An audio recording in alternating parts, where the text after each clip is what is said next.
Bonjour tout le monde et bienvenue sur notre chaîne Pronostic et décryptage avec Abdo Quintet.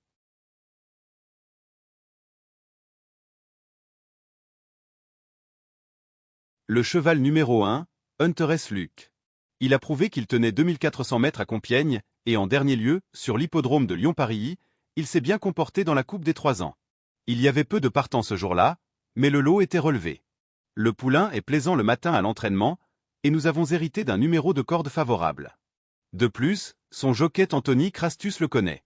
Le seul bémol, c'est qu'il est chargé, mais si c'est le cas, c'est qu'il a mérité.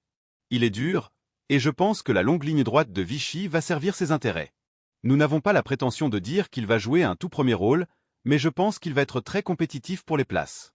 Pour son retour chez Manon Scandella-Lacaille, ce fils d'Hunter S. Light a eu un bon comportement dans la Coupe des 3 ans à Lyon-Paris 4e. Il est confirmé sur cette distance, et son partenaire le connaît bien. Pris à sa juste valeur, il devrait participer activement à l'emballage final. Le cheval numéro 2, Avant l'orage. Avant, il détient une chance régulière pour les places. Toutefois, il faudra bénéficier d'un parcours favorable, car nous avons hérité d'un mauvais numéro dans les stalles de départ, ce qui ne va pas nous avantager avant le coup. Vainqueur d'un handicap à Saint-Cloud au mois de mai, ce protégé d'André Fabre n'a toutefois pas pu se mettre en valeur dans le premier quintet plus de sa carrière. Il avait cependant pris un mauvais départ ce jour-là et ne doit pas être condamné sur cette sortie. Même s'il devra s'élancer de la corde 14, il retrouvera Alexis Pouchin et semble en mesure de se placer. Le cheval numéro 3, Flash MAN. Ses dernières sorties sont excellentes. Maintenant, il a été pénalisé au poids après sa victoire à Craon et il doit désormais confirmer avec une surcharge. Je ne sais pas s'il va être capable de surmonter cette pénalisation, donc cette course nous permettra d'en savoir un peu plus. Il passe un test. Hormis cela, je peux vous dire que le cheval est resté en pleine forme. Lors de son avant-dernière sortie, ce protégé d'Henri-Alex Pantal n'a été dominé que par Tchingy Galilei, émoticône, n'en croyant pas ses yeux, qu'il retrouve cette fois avec 3 livres d'avantage. Il s'est ensuite imposé à Craon, devant un rival qui a confirmé par la suite. Malgré les 2 kilos de surcharge, il pourrait bien poursuivre sa série. Le cheval numéro 4, Clicquot. Sa dernière course, à Lyon-Paris, a été un peu décevante. Je n'ai pas d'explication sur cette contre-performance, mais le cheval est au top le matin à l'entraînement. Son avant-dernière course était très bonne, donc si on le juge là-dessus, il a certainement une chance régulière à défendre dans ce quintet plus. Plaisant deuxième le 8 mai à Lyon-Paris, ce concurrent de Jean-Claude Seroul n'a cependant pas confirmé dans une classe un bien composé lors de sa sortie suivante. Pour sa première tentative dans les handicaps, il semble bien placé en valeur 37, et son entourage est en grande forme. Confirmé sur la distance, il ne devrait pas être loin du compte. Le cheval numéro 5, Karisha, est non partante. Le cheval numéro 6, Tchingy Spiri. C'est un poulain en progrès qui ne cesse de nous surprendre. Il vient de remporter 2 handicaps d'affilée et doit désormais composer avec 5 kilos de pénalisation, ce qui n'est pas simple avant le coup. Je ne sais pas s'il a les moyens de gagner un quintet plus, mais en tout cas le cheval est en forme et je pense qu'il va encore bien courir. Irréprochable depuis le début de l'année, ce premier atout d'Avatara SA reste sur 2 victoires dans les handicaps et a ainsi vu sa valeur passer de 27,5 à 35,5. Il est certes en plein épanouissement, mais il monte sérieusement de catégorie et n'aura pas la partie facile face à une telle opposition. Affaire d'impression. Le cheval numéro 7, Sapodia, s'est montré irréprochable en 3 sorties depuis son arrivée chez Elias Mikalid. Elle a montré dernièrement à Lyon-Paris qu'elle était encore compétitive dans les handicaps et je pense qu'elle sera mieux sur un hippodrome comme Vichy, car nous allons pouvoir prendre notre temps. Je lui vois une première chance dans cette épreuve. Après 2 victoires dans des handicaps à Marseille-Borelli en mai, cette représentante du Haras du Logis Saint-Germain a certainement profité de sa forme pour prendre le second accessite à Lyon-Paris malgré les 13 livres de surcharge cumulés. Elle affronte toutefois une opposition plus relevée cette fois.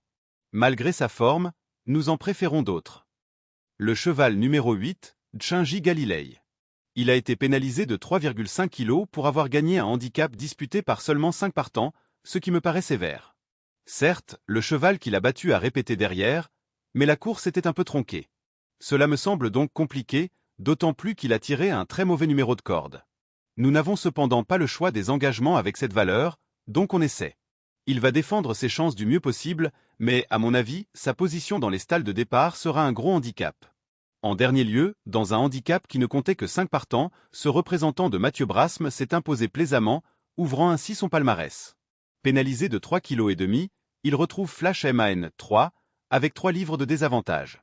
Il demeure toutefois perfectible et mérite du crédit. Le cheval numéro 9, Capman FAL. C'est une pouliche que je connais bien et que j'apprécie. C'était sa première participation dans les handicaps la dernière fois sur l'hippodrome de Lyon-Parilly, et elle s'est honorablement comportée. Je n'avais pas de gaz dans le tournant, mais elle s'est bien ressaisie ensuite et a réalisé une très belle ligne droite. J'aimerais cette fois la monter un peu plus près dans le parcours. Elle est intéressante, et je pense qu'elle a le droit de gagner une course comme celle-là. Le petit bémol, c'est qu'elle aurait préféré une piste un peu plus souple. Après un début de carrière intéressant à Strasbourg, cette pensionnaire d'Yvonne Volmé a fourni un bon effort final pour ses premiers pas dans les handicaps, finissant près de Sapodiya 7.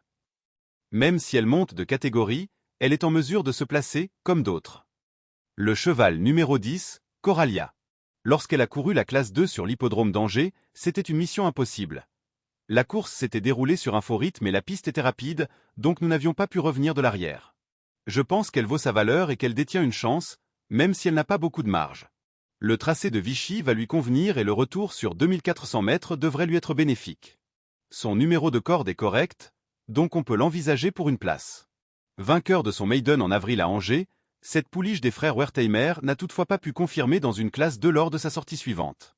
Dominée depuis à la teste sur 1900 mètres, elle devrait apprécier la distance plus longue proposée, mais semble ne pas avoir de marge de manœuvre. Comme d'autres, elle peut néanmoins se placer. Le cheval numéro 11, Louis Hauton, est un cheval qui a besoin de terrain souple pour s'exprimer pleinement. Il sera cette fois muni d'œillères, car il en a besoin, et je pense que cela va l'aider dans sa tâche. Maintenant, je ne sais pas s'il a le niveau d'un quintet plus. Cette course fera office de test. Lors de sa dernière tentative dans un handicap, ce représentant de Christophe Escudé s'est classé deuxième de Sapodiya 7, qu'il retrouvera toutefois avec 17 livres d'avantage. Il n'a cependant pas pu confirmer cette performance lors de ses sorties suivantes. De plus, il aurait certainement préféré un terrain plus souple. D'autres candidatures lui sont préférables. Le cheval numéro 12, Miss Tarken. Elle montrait de belles choses le matin à l'entraînement avant de débuter. On s'est un peu trompé sur la distance, mais elle a confirmé dernièrement sur l'hippodrome de Strasbourg qu'elle était mieux sur 2100 mètres, voire même plus. Nous sommes contraints par le programme de courir sur 2400 mètres, mais, vu comment elle a couru l'autre jour, je pense que cela ne va pas être un problème. Je suis assez confiant avec elle et à cette valeur, je serais déçu de ne pas l'avoir terminée dans les 5 premiers. Sixième d'un maiden bien composé le 29 mai à Lyon-Parilly, cette représentante de l'écurie Kama s'est ensuite imposée plaisamment à Strasbourg face à des concurrents expérimentés. Elle ne devrait pas être dérangée par l'allongement de la distance et évolue en pleine progression. Pour sa première tentative à ce niveau, elle pourrait bien briller d'entrée de jeu. Le cheval numéro 13, Britannia. Modèle de régularité, n'a jamais terminé plus loin que 3e depuis ses débuts en compétition. Elle vient d'ouvrir son palmarès sur l'hippodrome de Paris-Longchamp, sur la distance du jour, et va tenter de confirmer ses bonnes dispositions. À ce poids-là, il va être intéressant de la voir débuter dans les handicaps. Ce n'est pas une impossibilité. Jamais plus loin que 3e depuis ses débuts en compétition, cette pouliche de François Rohaut vient, en outre, d'ouvrir son palmarès sur la distance proposée à Paris-Longchamp. Elle semble toutefois prise un peu trop haut en valeur 34 et devra bénéficier d'un bon parcours si elle souhaite s'illustrer. Le cheval numéro 14, Canchac, est un cheval que j'aime bien, mais il m'a montré un peu ses limites en obstacle. Il est en forme et son dernier travail a été satisfaisant, mais j'aurais préféré être dans la deuxième épreuve. Je pense qu'il n'a pas beaucoup de marge de manœuvre à cette valeur dans un quintet plus, mais on va tout de même essayer d'accrocher une place en fin de combinaison. Ce représentant de l'écurie Bader avait ouvert son palmarès à Machecoul dans un terrain collant et face à une opposition nettement moins relevée. Après une période plus ou moins réussie en obstacle, il est de retour en plat dans un gros handicap en valeur 34, ce qui n'a rien d'évident. Sans nous. Le cheval numéro 15, Princesse Galilée. À cette valeur, il est rare d'être en première épreuve. J'aurais préféré être en deuxième avec elle, car je pense qu'elle aurait une très bonne chance à défendre. La pouliche est en pleine forme, mais dans ces conditions, cela me paraît compliqué. Après avoir montré un certain potentiel à 2 ans, cette jument de Charles Lamy a effectué une rentrée intéressante à Marseille-Borelli, se classant 5e à l'occasion de son premier handicap. Elle devrait progresser au fil des sorties, et semble bien placée en valeur 32,5. À ne surtout pas sous-estimer. Le cheval numéro 16, King of Hello, est un cheval qui travaille très bien à l'entraînement, mais il ne répète pas du tout l'après-midi ce qu'il fait le matin. En dernier lieu, il m'a un petit peu déçu sur l'hippodrome de Nantes, mais cela reste un tracé particulier, donc il ne faut pas prendre cette sortie au pied de la lettre. C'est vrai que j'aurais préféré le voir évoluer en deuxième épreuve, où il aurait une chance régulière, mais nous sommes tombés dans le quintet plus. Il s'était toutefois plutôt bien comporté dans un handicap l'avant-dernière fois à Saint-Cloud, donc j'espère qu'il pourra prendre une place dans les 5 premiers. Pour son retour dans les handicaps, cet élève de Joël Boinard a pris une encourageante 3e place à Saint-Cloud derrière avant l'orage 2, mais n'a toutefois pas confirmé dans un maiden à Nantes ensuite 6e. Même s'il ne dispose pas d'une grande marge de manœuvre, il n'a encore jamais déçu dans cette catégorie. Un gros regret. Notre sélection pour ce quintet de lundi 14 juillet le 13, le 12, le 5, le 4, le 3, le 1 et le 2.